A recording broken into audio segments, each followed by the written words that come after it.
Chronic pain is a family problem, and that includes children. Children can misinterpret situations and take blame for things that are completely out of their control.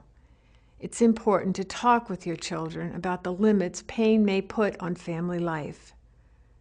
Help them cope with their feelings, and always remind them that they are loved.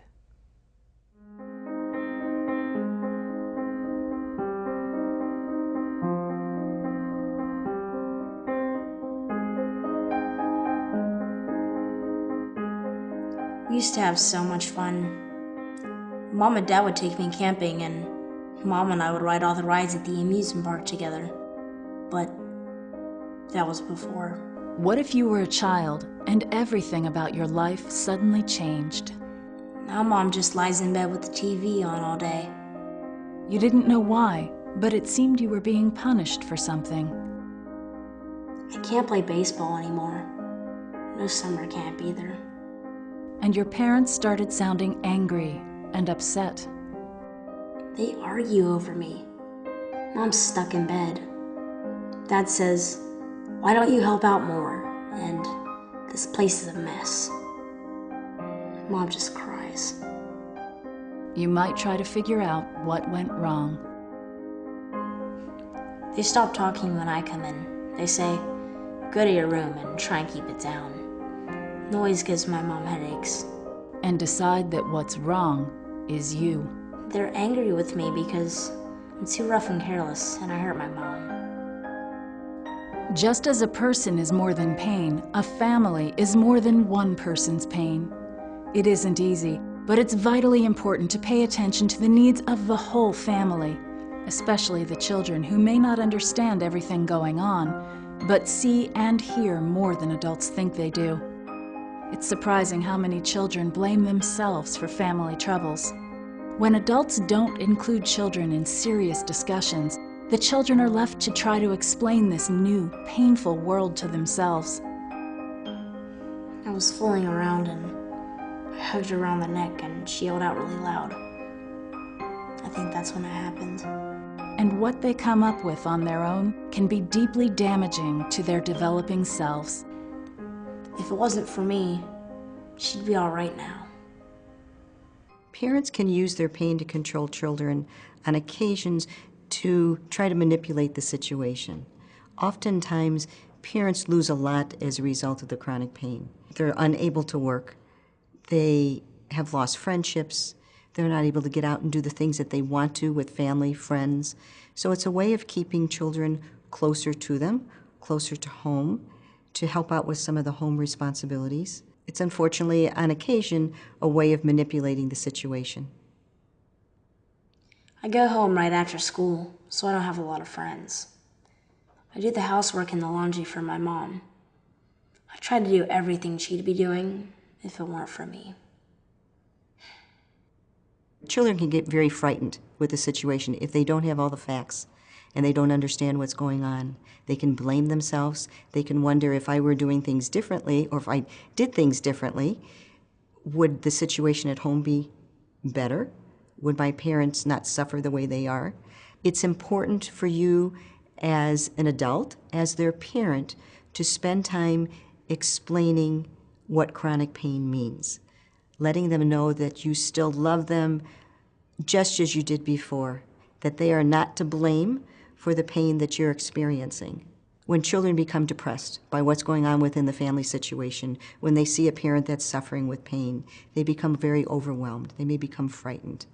So with that depression that comes as a result, they may become very withdrawn. They don't participate in school, sports activities. You may see their grades tend to drop. They may lose some weight. They may not be sleeping well. If you think your child is suffering from depression, seek professional counseling. A professional will be able to help your child through feelings that your child may not be comfortable expressing to you. I get it now, that it's not my fault. Since my parents started talking to me about my mom's pain, I don't feel so afraid all the time now. We're even starting to find things that we can do together. The family unit is a structure that is supposed to nurture all the members within it, to help equip the children for launching themselves into adulthood and to provide physical and emotional support to parents. Chronic pain is a family illness. It doesn't just affect the individual who is experiencing the pain on a physical and emotional standpoint, but it also affects those around them who care about them. So they suffer on an emotional level. They may assume a lot more responsibilities at home than they had before, and whether that's working inside the house, outside the house, more child care. They're doing things to prevent the individual or their family member, their loved one, who has chronic pain from suffering. They forget to take care of themselves. And what ends up happening is they suffer. Their needs aren't being met. I don't even remember what I like to do anymore. I work. I drive home. I get through the door, and sometimes I don't even get my coat off before it begins. Honey, I need an ice bag. Honey, did you get the pills? So I wait on him, make dinner, drag myself to bed, drag myself out of bed, to do it all over again. If family members, as caregivers, don't attend to their own needs, don't take care of themselves, they are going to be incapable of tending to other people's needs. And they are at risk for falling into a deep hole, which may consist of depression. It could consist of some substance use. So it's very important that they step back, that they spend time tending to their own needs, their own wishes, that they go out and socialize with family and friends without feeling guilty, without feeling selfish. They should not feel responsibility, they should not feel guilt for putting themselves first in situations. I know I need to get away from this grind, even to go see a movie or something. But my husband needs me. The individual with pain and the caregivers are so enmeshed in the situation that they feed off each other. The caregiver becomes dependent in some respects on the individual who's experiencing pain, and the individual who experiences pain becomes dependent on the individual who is the caregiver.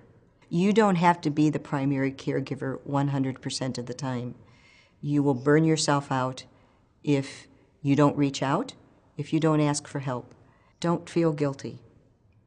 You are not the only one who can deal with this situation.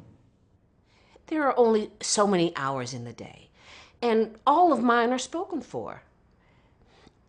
If I want to take time off, I have to run faster just to catch up. Think of it this way. When you got married, you were a team. At least that was the goal. And it's time to reclaim that. So I think it's beneficial to sit down and spend some time with each other so that they understand that it's important for you to have a life too. But it's very important that you work on this together and that you have some goals, some priorities that will help the individual see that they actually can do things that they didn't think that they could do. It will help them to become more independent, more responsible, and you, in turn, will start to develop your own life again. In collaboration with its families, the ACPA has developed a list of rights for the family members of people with chronic pain. Too often, the rights of caregivers are forgotten. You have a right to set limits, to say no, and to be treated with respect. You have the right to ask for help. Nobody can perform at 100% constantly, and you have a right to a life of your own. Yesterday, I had lunch with a friend, and tomorrow I'm going to fit in a swim after work. If this is going to be the new normal, I have to make time for me as well as for him. Exercising your rights doesn't mean you're not a good caregiver. It means you're a better caregiver. Pain may be an uninvited guest, but it doesn't have to sit at the head of the table. The ACPA wants to give families affected by chronic pain tools that you can use to put pain in its place. We publish a family manual full of exercises and ideas for making your life, as the family of a person with chronic pain, fuller and easier. We also publish 2 workbooks used in each ACPA group. They contain a wealth of information about pain management and good living skills, which can work for you as well. So take a look at them and get started. There is life after pain. Let the ACPA help your family make the most of it.